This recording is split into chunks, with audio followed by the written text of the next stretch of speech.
Hey folks, Mark here. I want to talk today a dynamic of violence that I call message violence.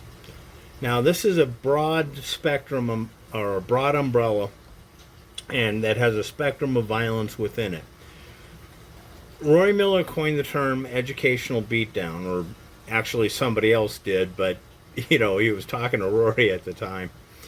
And that is a type of violence where they're beating somebody to tell that person that they crossed the line, don't do that, that is unacceptable behavior. Now, this is different than punishment, but it's a little more immediate and informal. Punishment tends to be more formalized and ritual and comes with proper warnings, etc., etc. Educational beatdowns tend to be more along the lines of, this already, and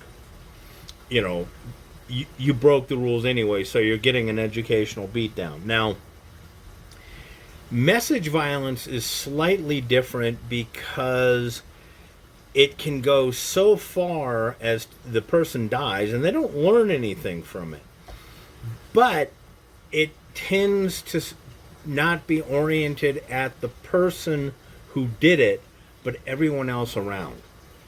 Now, message violence tends to be particularly horrendous. Atrocious level of savagery and trauma. Not in the sense of, oh, I got my feelings hurt, but somebody is like hacked to death by a machete and there's all these wounds around the body. Generally speaking, message violence is done by an individual or a group against somebody to tell the neighborhood or the social circle, do not cross this person. This is what happens when you cross them. And it's brutal. It's a beat down that is likely to, if the person lives, he's going to be in the hospital for a while. And yet the message to the rest of other communities, to other predators out there, are like, leave this one alone.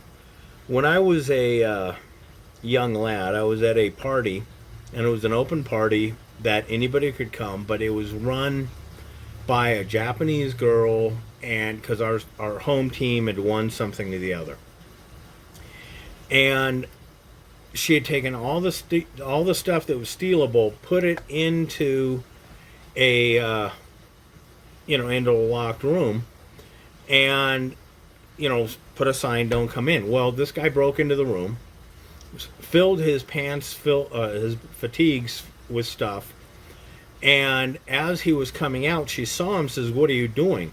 Now, we heard the scream. We were inside and we heard the scream because he had hit her and run out the door, or tried to. Well, a lot of the Japanese were by and large involved in the sports teams at my old high school, and so the Japanese kids and the sports team caught a hold of him. They caught up with him, and they beat him bad. Now, they told him to empty his pockets. Well, he couldn't because his fingers were all broken. So then they knocked him down, pantsed him, shook out the things that he had stolen from his pants, and they said, get rid of him. Now, this had happened in front of her house, so they took him down the street and around the block, and as they were taking him away, somebody says, hey, he can still walk, break his legs. They got him around the block, they broke his legs. Now, word got around very quickly, do not mess with the Japanese, right? Just don't. That was message violence.